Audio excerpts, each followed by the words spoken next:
예, 우리 성경 같이 찾겠습니다. 신약 성경 사도행전 24장입니다.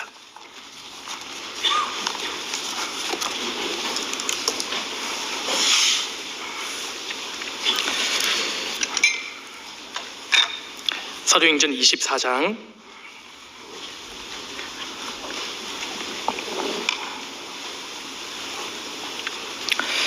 1절입니다. 1절.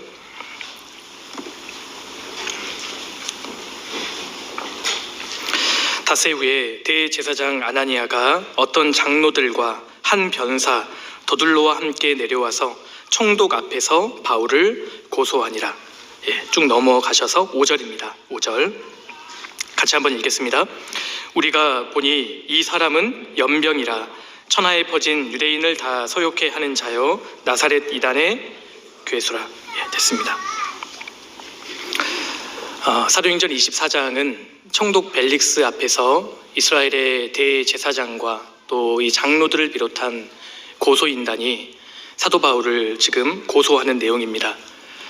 그들은 법률에 아주 정통한 법률 전문가 한 변사 이 더둘로를 고용해서 지금 바울을 몰아붙이고 있습니다. 더둘로는 이 벨릭스 앞에서 사도 바울을 이렇게 고소합니다. 5절.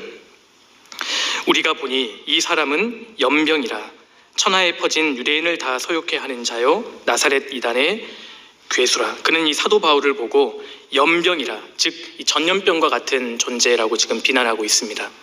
사도 바울을 방치했을 경우에 로마 전체에 큰 피해를 끼치게 될 것이다. 지금 이렇게 지금 강조하고 있는 겁니다. 그러면서 천하에 퍼진 유대인을 다 소욕해 하는 자요, 로마를 완전히 어지럽히고 가이사에게 반역을 일삼는 정치범이다. 이런 지금 프레임을 씌우고 있는 겁니다. 그리고 나사렛 이단의 괴수라, 예수님을 조롱하고 경멸하는 동시에 바울을 정통에서 완전히 벗어난 이단이다. 지금 이렇게 정죄하고 있습니다. 정치적으로도 문제가 있고 종교적으로도 문제가 있음을 지금 주장하고 있습니다. 이처럼 바울과 같은 위대한 사도가 지금 이단 소리를 듣고 있습니다. 실제로 바울과 또 바울이 전하는 이 복음은 어디에서든지 반대를 받았습니다. 우리 24장은 잠깐 잡아두시고요. 28장 넘겨보겠습니다. 28장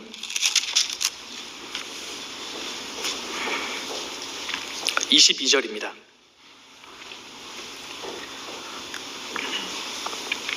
이에 우리가 너의 사상이 어떠한가 듣고자 하노니 이 파에 대하여는 어디서든지 반대를 받는 줄을 우리가 알미라 하더라.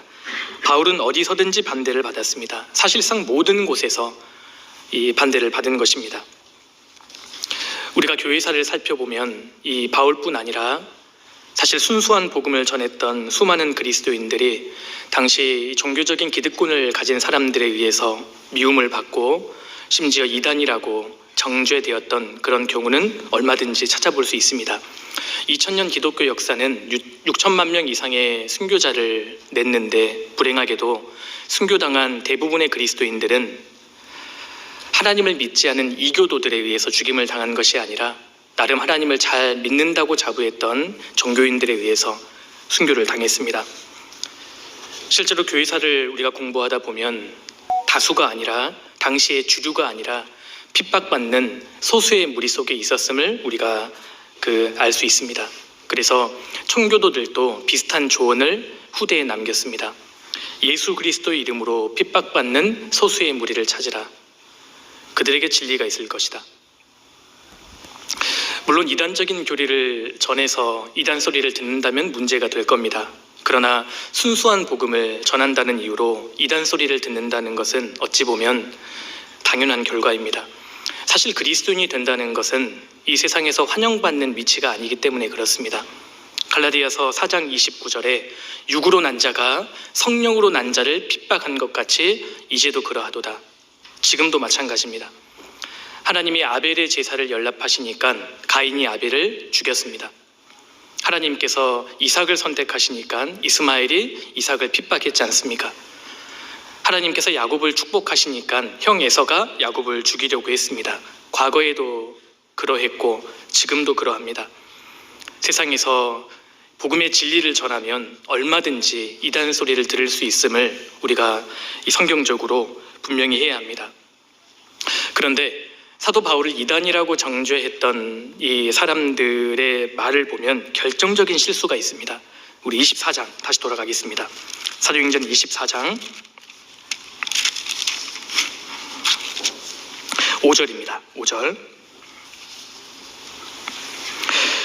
우리가 보니 이 사람은 연병이라 천하에 퍼진 유대인을 다 소욕해 하는 자요 나사렛 이단의 괴수라.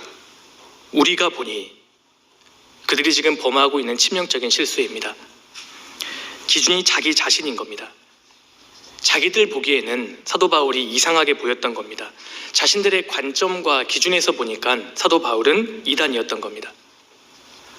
이 더둘로의 말을 듣고 사도 바울이 자신을 이렇게 변호하죠. 14절입니다. 14절. 그러나 이것을 당신께 고백하리이다. 나는 저희가 이단이라 하는 도를 쫓아 조상의 하나님을 섬기고 율법과 및 선지자들의 글에 기록된 것을 다 믿으며 저희의 기다리는 바 하나님께 향한 소망을 나도 가졌으니 곧 의인과 악인의 부활이 있으리라 함이라. 사도 바울이 이렇게 지금 말씀합니다. 당신들 보기에는 이단일지는 모르겠지만 나는 하나님 말씀 그대로 믿고 지금 전하고 있습니다. 실제로 하나님 말씀을 기준으로 보면 사도 바울의 가르침에는 이상한 것이 조금도 없었습니다. 불행하게도 지금도 이 안타까운 역사는 되풀이되고 있습니다. 우리는 성경대로 거듭났고 지금 성경대로 신앙생활을 하고 있습니다. 어느 날 성경을 배우는 가운데 하나님 앞에 나 자신이 얼마나 비참한 죄인인지를 깨닫게 되었고 지옥에 갈 수밖에 없는 그런 아주 비참한 운명이었지만 예수 그리스도의 복음을 우리가 받아들임으로 우리가 거듭나게 되었습니다. 그리고 그때부터 누구보다 주님을 사랑하게 되었고 누가 뭐라 하지 않아도 주님의 그 은혜에 보답하고 싶어하는 그런 마음이 생겼습니다. 그리고 실제로 성경대로 하루하루 살게 됩니다. 그런데 이렇게 신앙생활을 하다 보면 간혹 우리 교회를 비난하고 이단이라고 매도하는 사람들을 간혹 만납니다. 우리가 처음 이런 이야기를 접하면 아주 당황스러울 수 있습니다.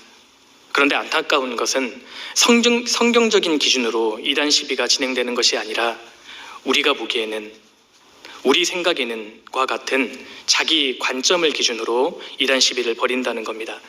심지어 알아보지도 않고 무조건 비난하는 사람들도 적지 않습니다. 그런 사람들에게 왜 생명의 말씀 선교회가 이단이라고 생각하십니까? 이렇게 물으면 대부분의 사람들은 자신은 잘 알지 못하지만 기독교에서 권위 있는 사람들이 그렇다고 하니까 뭔가 문제가 있겠죠. 인터넷을 찾아보니까 이단이라고 하던데요, 이렇게 대답합니다. 이것이 근거인 것입니다. 그런데 노출되어 있는 이런 자료들을 자세히 살펴보면 어떤 사람이 어떤 의도를 가지고 기록했는지조차 모르는 불명확한 정보들이 대부분입니다. 그리고 정작 생명의 말씀 선교회가 왜 이단인지 이 성경적인 명쾌한 근거는 아무도 제시해 주지 못하죠. 단지 잘못되었으니까 무조건 조심하라는 이런 경계만 기록되어 있습니다. 옳고 그르냐를 판단하기 전에 우리가 분명하게 해두어야 할 것은 기준입니다. 기준 없이 옳고 그름을 판단하는 것 자체가 불가능한 일이기 때문에 그렇습니다. 그렇다면 기독교의 이단과 정통을 가르는 기준이 무엇일까요? 당연히 성경입니다. 성경에서 벗어나는 가르침이 이단이잖아요. 따라서 생명의 말씀 선교회가 어떠한 곳인지에 대한 문제도 물론 이 성경이 기준이 되어야 할 겁니다. 그런데 결론적으로 말씀을 드리면 성경을 기준으로 두고 볼 때 우리 교회에서 이단적인 성격은 거의 찾아볼 수 없습니다. 기독교에서 이 장로교, 감리교, 성결교, 침례교를 기독교의 흔히 4대 정통이라고 이야기합니다. 근데 우리 교회의 그 가르침과 이 정통 교리와 비교해 보면 사실 거의 일치합니다. 어떤 사람들은 우리 교회만의 특별한 교리를 가르친다 이렇게 비난하는데 무지에서 비롯되는 것입니다. 알아보지도 않고 무조건 말을 지어내는 겁니다.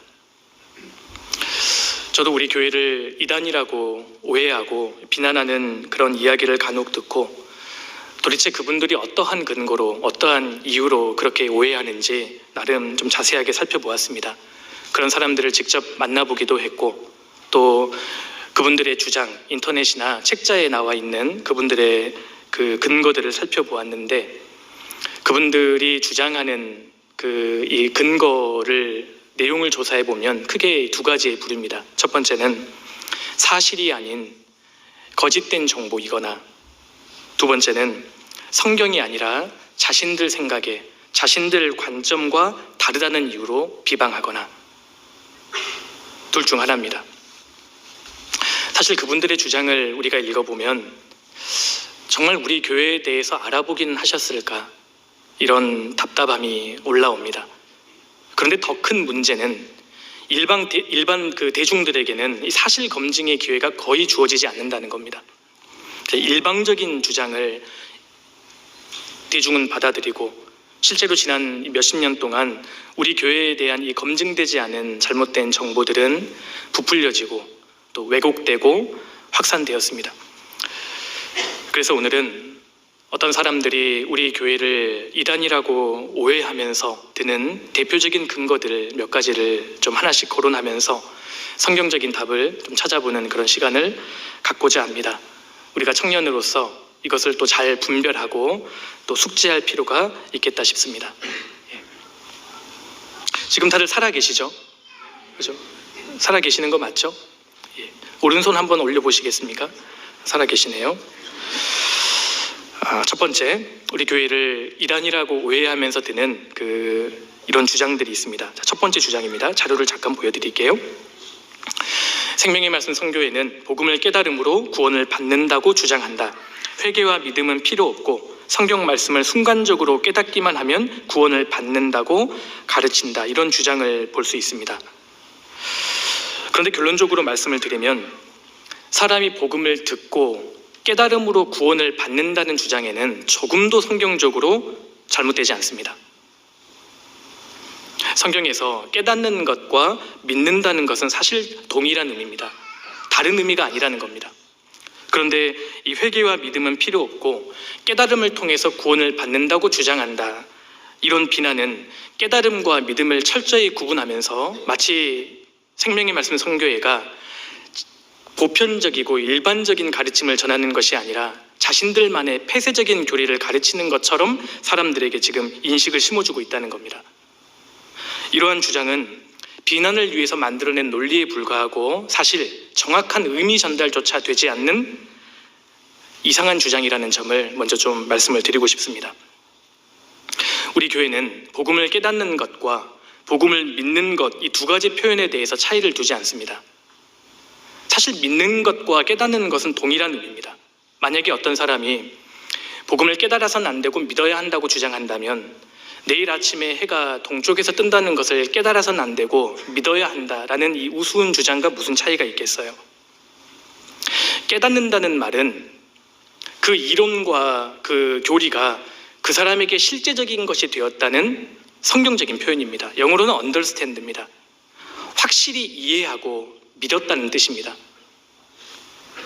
그러니까 깨닫는 것과 믿는다는 것은 다른 의미가 아니라는 겁니다. 같은 의미입니다. 성경은 복음을 듣고 참으로 깨달을 때, 참으로 믿을 때 구원을 받는다고 명확하게 말씀하고 있습니다. 여기에 대해서는 사실 이견이 있을 수 없죠.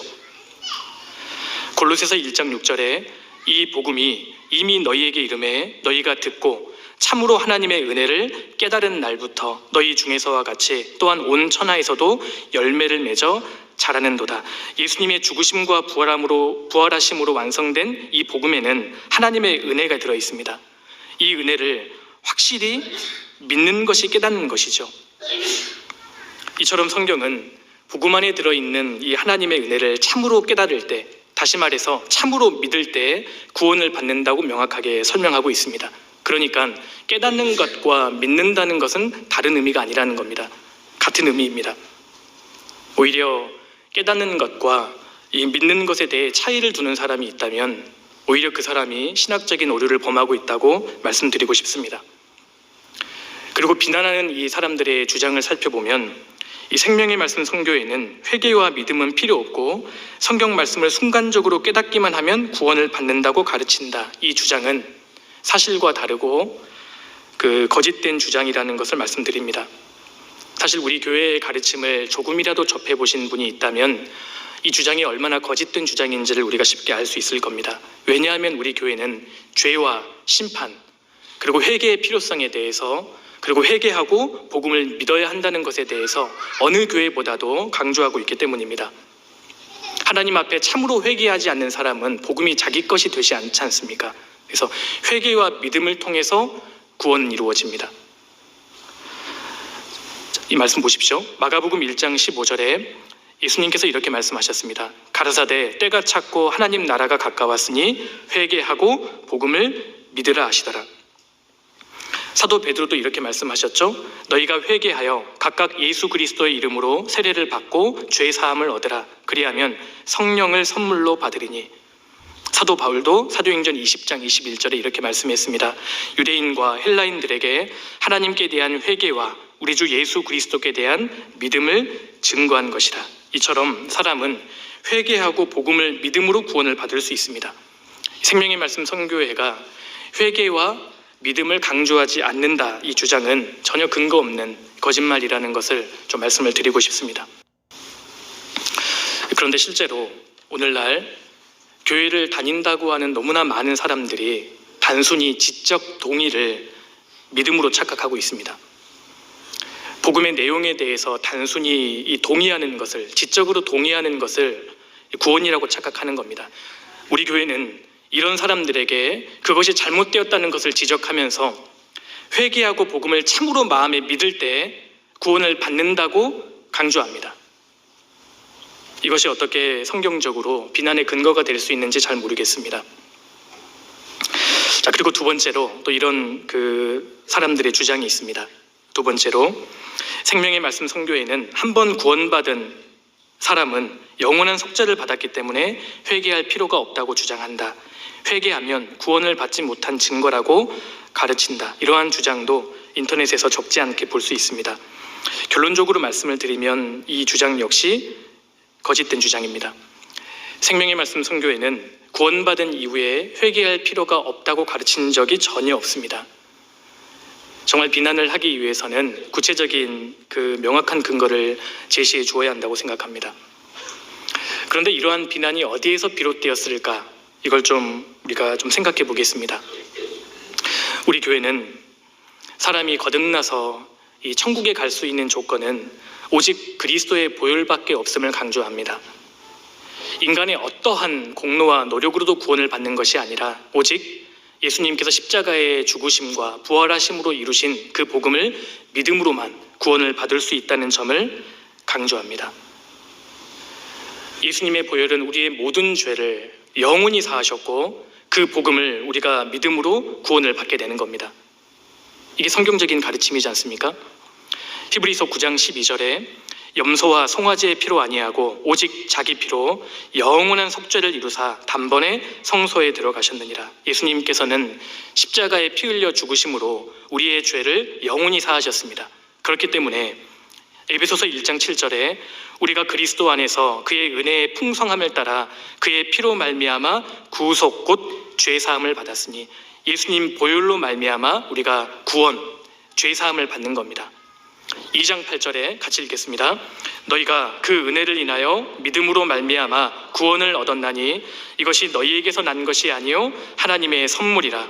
행위에서 난 것이 아니니 이는 누구든지 자랑치 못하게 함이니라. 이처럼 사람이 거듭나는 것은 인간의 행위에서 난 것이 아닙니다. 인간의 어떠한 노력이나 선행으로 이루어지는 것이 아니라 오직 그리스도께서 이미 이루어 놓으신 공로, 이 복음을 받아들일 때, 다시 말해서 참으로 믿을 때 구원을 받게 되는 겁니다.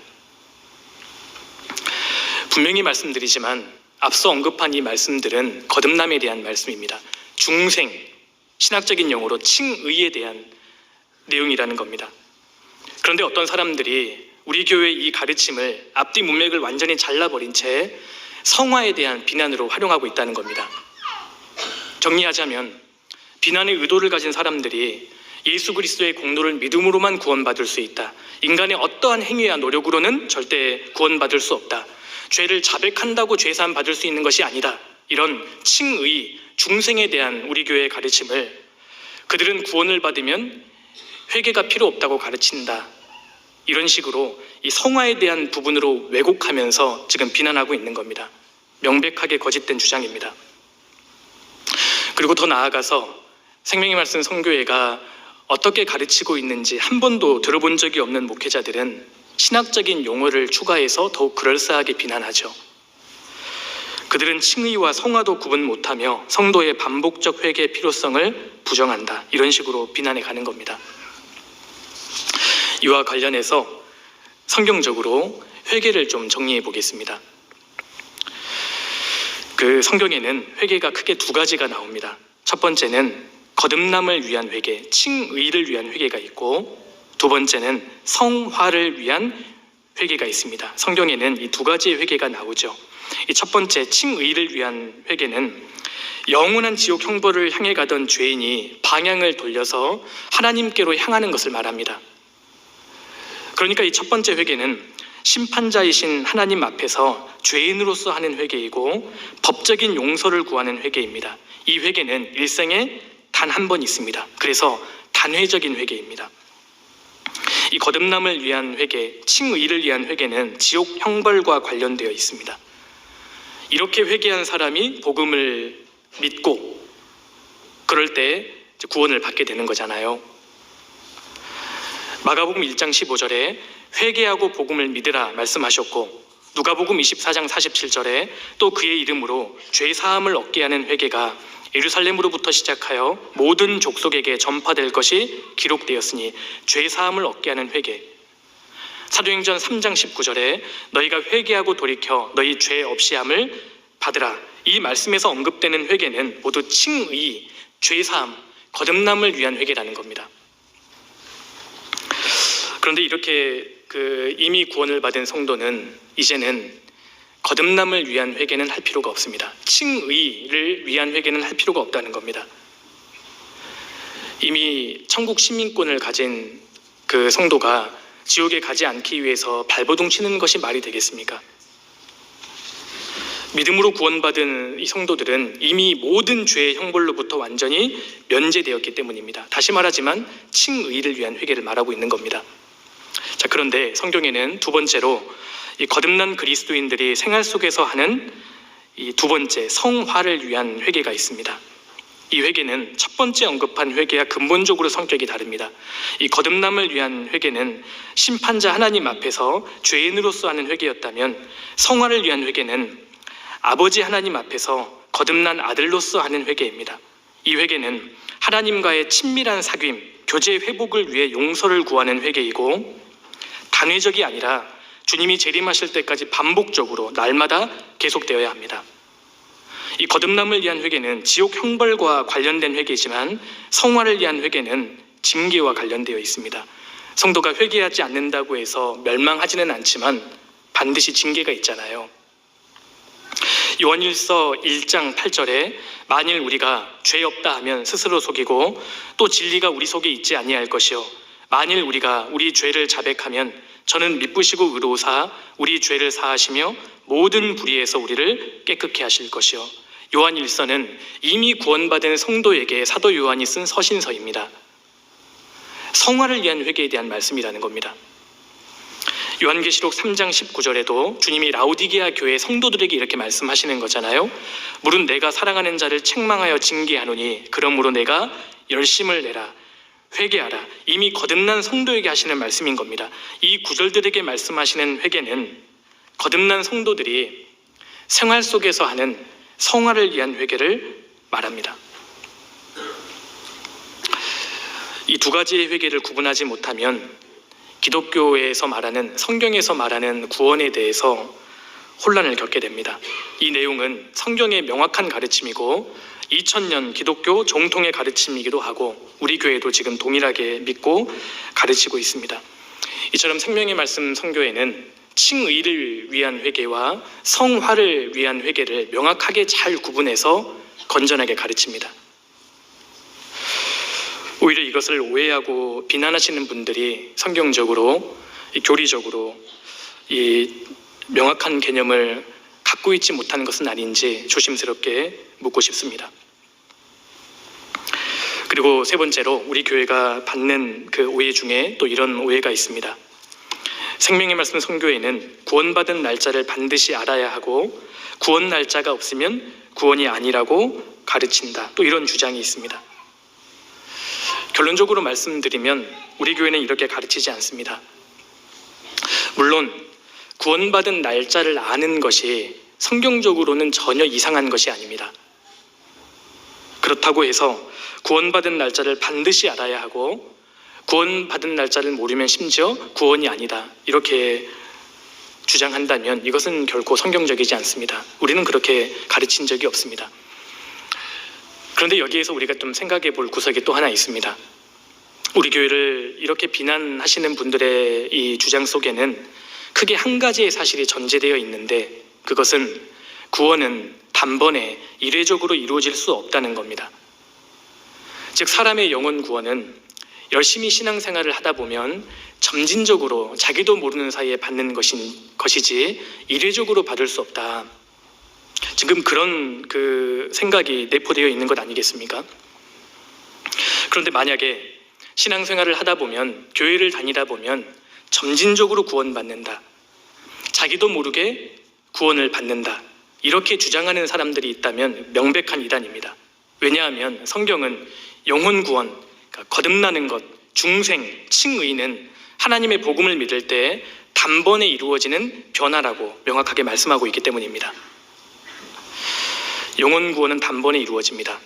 골로새서 1장 6절에 앞서 생각해 보셨죠? 복음을 듣고 참으로 하나님의 은혜를 깨달은 날부터. 유다서 1장 3절에는 사랑하는 자들아, 내가 우리의 일반으로 얻은 구원을 들어 너희에게 편지하려는 뜻이 간절하던 차에 성도에게 단번에 주신 믿음의 도를 위하여 힘써 싸우라는 편지로 너희를 권하여야 할 필요를 느꼈노니, 성도에게 단번에 주신 믿음의 도라고 말씀하셨잖아요. 성경은 그 어디에도 중생, 즉 이 거듭나는 것이 반복적으로 점진적으로 이루어진다고 하지 않고 복음을 믿을 때 순간적으로 이루어지는 즉각적인 변화라는 것을 분명하게 말씀하고 있습니다. 예수님께서 십자가의 죽으심으로 그리고 부활하심으로 이루신 복음을 믿는 순간에 단번에 의롭다함을 받는 겁니다.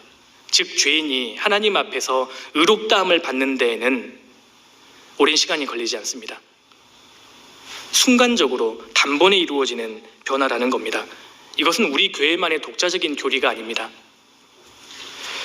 이와 관련해서 기독교 정통 교리를 좀 살펴보도록 하겠습니다. 영혼 구원, 중생, 칭의에 대해서 다음과 같이 이렇게 정리하고 있습니다.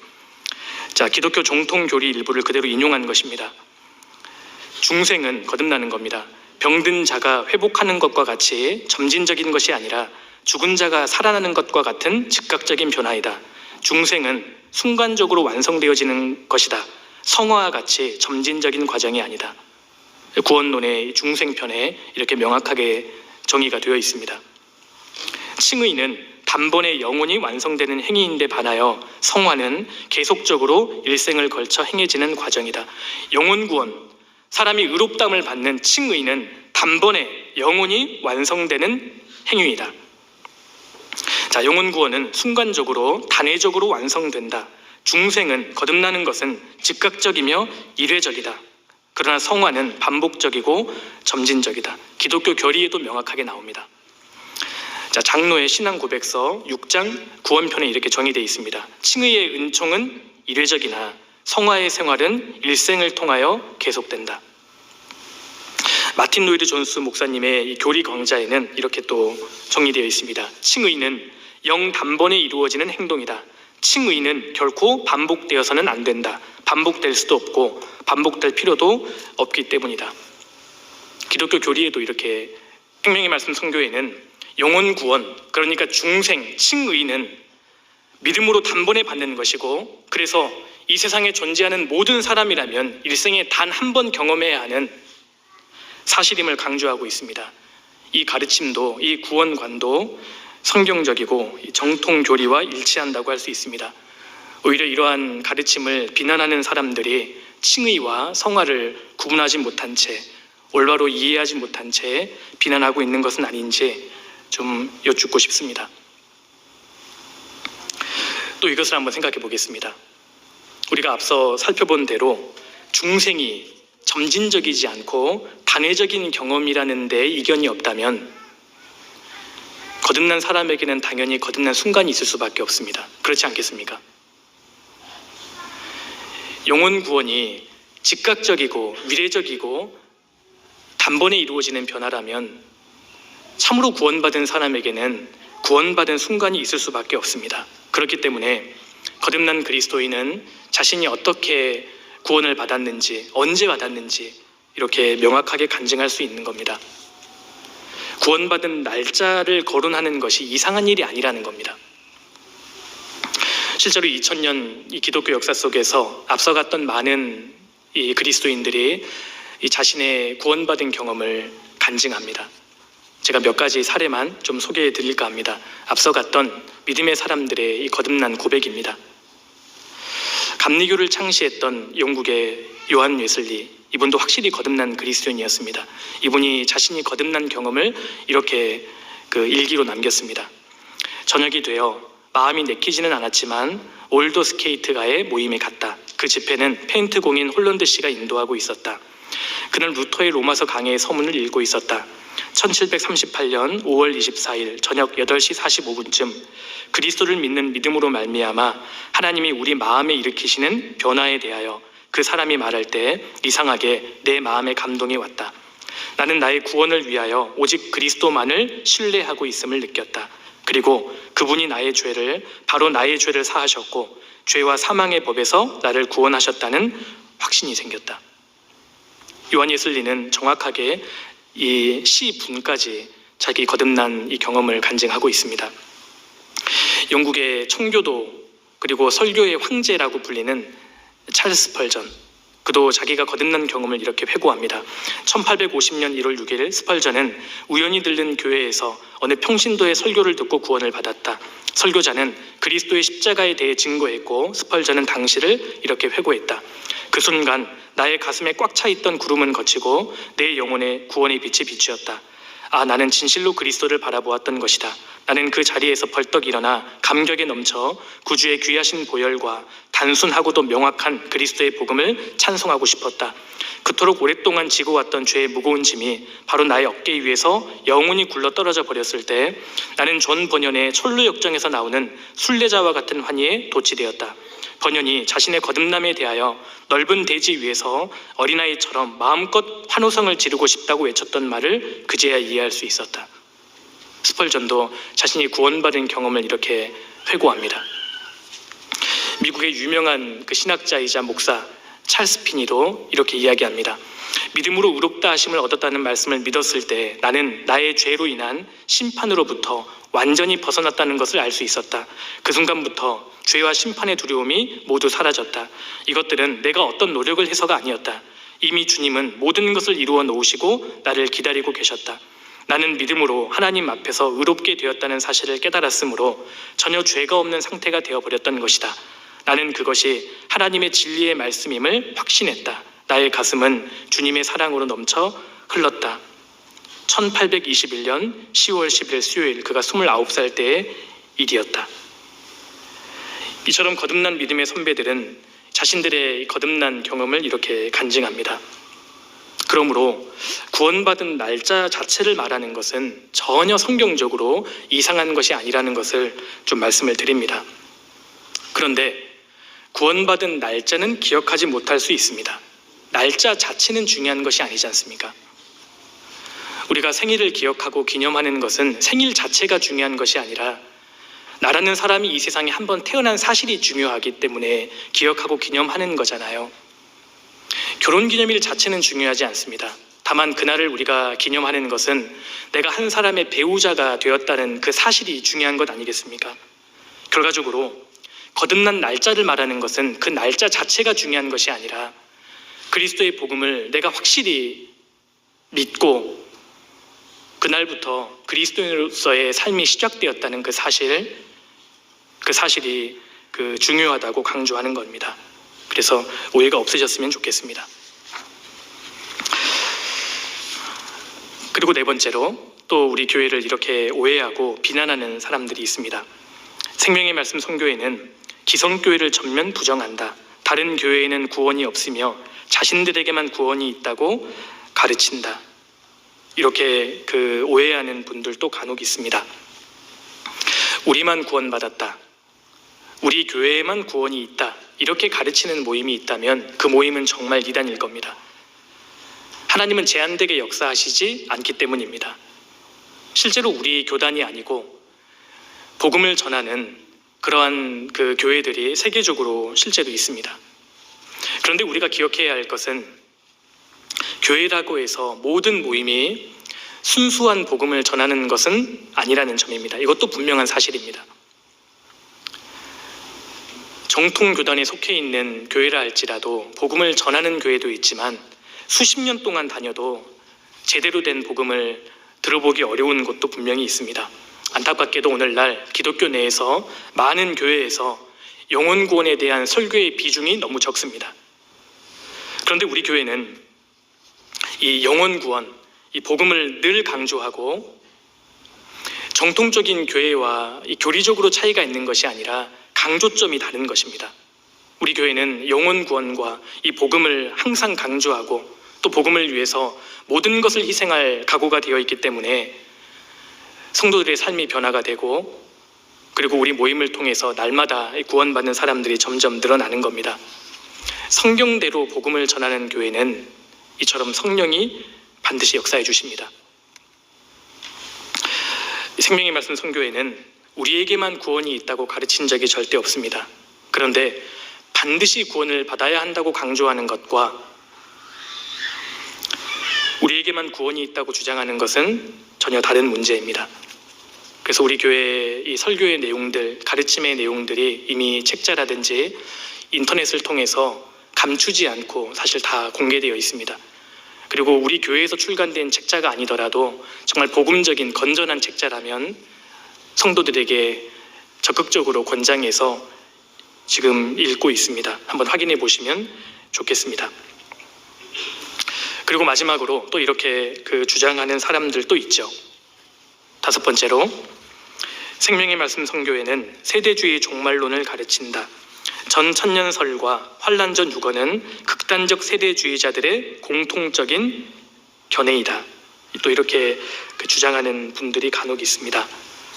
어떤 분들은 이처럼 세대주의 종말론 라는 이유로 우리 교회를 이단이라고 비난하는 사람들이 있습니다. 그런데 이러한 비난은 사실 신학적인 무지에 의해서 비롯된 것임을 좀 말씀드립니다. 왜냐하면 세대주의냐 아니냐 이것이 이단 판단의 기준이 될 수 없기 때문입니다. 성경 예언을 해석하는 관점에 따라 크게 세 가지의 신학으로 구분해 볼 수 있습니다. 먼저는 언약주의 신학이 있고 그리고 세대주의 신학이 있고 역사주의 신학이 있습니다. 이 언약주의 신학은 성경에 나오는 옛 언약과 새 언약을 중심으로 성경을 이해합니다. 이 언약주의 신학 관점에서 성경을 바라보는 대표적인 곳이 장로교입니다. 이 언약주의 신학자들은 구약 성경에 주어진 이스라엘과 관련된 모든 축복과 언약의 말씀을 신약 시대에 교회에 다 영해해서 적용시켜 버립니다. 그러니까 신약 시대에 이스라엘을 향한 하나님의 특별한 계획이 있음을 인정하지 않는 겁니다. 장로교, 이 칼빈주의가 여기에 속합니다. 두 번째로 이 세대주의 신학은 시대에 따른 하나님의 계획이 있음을 인정하는 겁니다. 하나님께서 인간을 구원하시는 방법에는 차이가 없지만 세대적으로, 시대적으로 인류를 통치하시는 경영 방식이 다르다. 이것이 이제 세대주의 신학입니다. 이 관점에서 성경을 바라보는 대표적인 교단이 침례교라고 할 수 있습니다. 이 세대주의 신학의 기본적인 특징은 구원론에서 차이가 있는 것이 아니고요. 신약 시대에 이스라엘에 대한 하나님의 계획이 있음을 믿는다는 겁니다. 실제로 그 믿음대로 이스라엘이 나라가 독립했고 지금 회복되고 있지 않습니까? 이런 관점에서 성경을 바라보니까 요한계시록과 같은 이 예언의 말씀들이 아주 건전하게 수월하게 풀리기 시작했습니다. 세 번째로 역사주의 신학은 이스라엘을 완전히 제외하고 성경을 바라볼 뿐만 아니라 성경 미래 요한계시록과 같은 예언의 말씀을 과거 역사로 대체해서 해석하는 관점입니다. 대표적인 곳이 안식교입니다. 그러니까 요한계시록에 기록된 대부분의 말씀을 미래 사건으로 보지 않고 이미 지나간 역사로 바라보는 겁니다. 이 견해는 성경의 전체적인 가르침과는 아주 거리가 멉니다. 명확하게 잘못된 가르침이라고 할 수 있습니다. 그러니까 어떤 분들이 이 생명의 말씀 선교회가 세대주의 종말론을 가르친다는 이유로 이단이라고 주장하는데, 현재 미국 신학의 그 체계의 주류를 이루는 것이 세대주의입니다. 미국뿐만 아니라 침례교는 이 세대주의 관점에서 성경을 해석합니다. 그렇다면 침례교가 다 이단입니까? 그리고 여기서 주장하고 있는 전천년설과 환란전 유언은 사실 전 세계의 많은 그리스도인들이 건전하게 믿는 교리입니다. 전천년설은 성경에 기록된 대로 예수님께서 지상에 재림하셔서 1000년 동안 실제로 천년왕국을 이루신다는 성경을 문자적으로 해석하는 견해입니다. 환란전 휴거는 7년 환란 전에 예수님께서 공중에 재림하셔서 그래서 성도의 휴거가 발생한다는 견해입니다. 초대교회는 AD 300년이 넘도록 사실 이 전천년설과 환란전 휴거 외에 다른 어떠한 견해도 받아들이지 않았습니다. 그러니까 이 자체를 문제시하는 것은 특정 교파에 대한 맹목적인 지지 때문이거나 신학적인 성경에 대한 이 무지 때문이라고 말씀드립니다. 나와 같지 않다면 무조건 잘못된 것이다 와 같은 편협된 주장인 겁니다. 사실 우리 교회는 이 성경 예언 그리고 이 종말에 대한 가르침을 아주 건전하고 보편적으로 해석하고 있습니다. 더구나 미국 침례교 이 주류 성경학자들과 견해를 같이 하고 있습니다. 자신이 받아들이기 힘들다고 해서 실제로 많은 그리스도인들이 동의하고 있는 그 해석 관점을 이단이라고 주장하는 것은 합당하지 않다고 생각합니다. 오늘 우리 교회를 이단이라고 오해하고 매도하는 사람들의 이 대표적인 주장들을 하나씩 거론하면서 성경적으로 좀 몇 가지 답을 찾아보았습니다. 전혀 성경적이지도 않고 또 전혀 근거 없는 그런 주장들을 접할 때는 때로는 답답할 때가 있습니다. 그러나 나는 사랑하나 저희는 도리어 나를 대적하니 나는 기도할 뿐이라, 이 다윗의 마음으로 우리가 기도하게 됩니다. 그리고 예수님께서 제자들에게 하셨던 말씀이 우리에게 참 큰 위로가 되죠. 마지막으로 누가복음 6장을 찾겠습니다.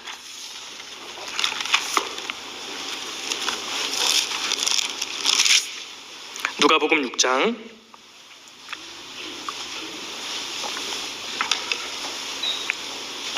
26절입니다. 26절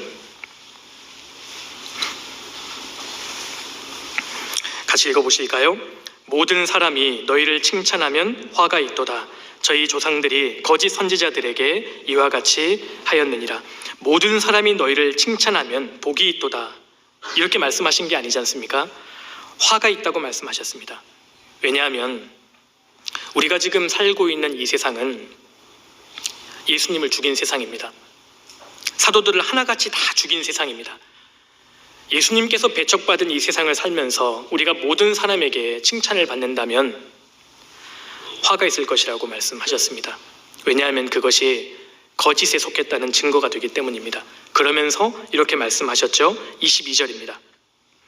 6장 22절 인자를 인하여 사람들이 너희를 미워하고 멀리하고 욕하고 너희 이름을 악하다 하여 버릴 때에는 너희에게 복이 있도다. 그날에 기뻐하고 뛰놀라. 하늘에서 너희 상급이 큼이라. 저희 조상들이 선지자들에게 이와 같이 하였느니라. 내가 예수님을 믿고 순수한 복음을 전한다는 이유로 사람들에게 핍박을 받고 미움을 받고 때로는 이단 소리를 듣고 그럴 때에는 절망하지 말고 오히려 기뻐하고 뛰놀라고 말씀하셨습니다. 우리 시대는 그야말로 배도의 시대입니다. 선을 악이라고 하고 악한 것을 선이라고 이야기하고 참을 거짓이라고 하고 거짓된 것을 보고 참이라고 주장하는 아주 희한한 시대입니다.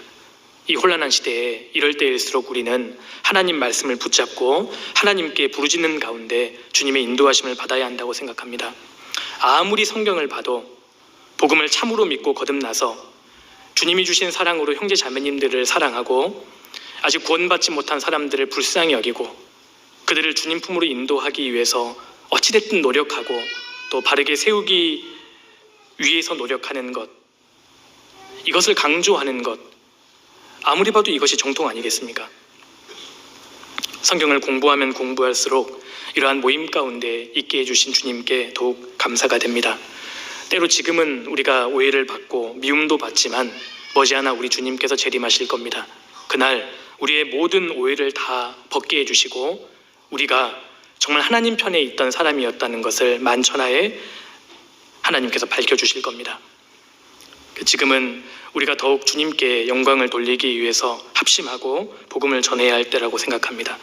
그리고 혹시 이 가운데 우리 교회에 대해서 좋지 않은 소문을 듣고 혹시 당황하신 분이 계시다면 직접 끝까지 말씀을 듣고 또 판단해 주시라는 당부도 드리고 싶습니다. 같이 기도하시겠습니다. 고마우신 아버지 하나님 감사드립니다. 성경을 올바로 전하는 교회 가운데에서 구원을 받고 또 신앙생활을 할 수 있도록 허락해 주심을 감사드립니다. 너무나 중요한 이 청년의 시기에 하나님 말씀을 올바로 분별하고 또 이 복음을 이뤄져 있는 많은 사람들에게 또 담대하게 증거할 수 있도록 도와주시기를 원합니다. 성경을 기준으로 우리의 믿음을 더욱 분명하게 하고 또 힘있게 복음을 증거할 수 있도록 주님 도와주시옵소서. 이번 한 주간 계획되어 있는 모든 집회 가운데에도 주님이 함께 하시고 역사를 나타내 주시기를 기도드립니다. 이후의 모든 시간도 주님께만 의지합니다. 저희를 언제나 사랑하시는 예수님 이름으로 기도드렸습니다. 아멘.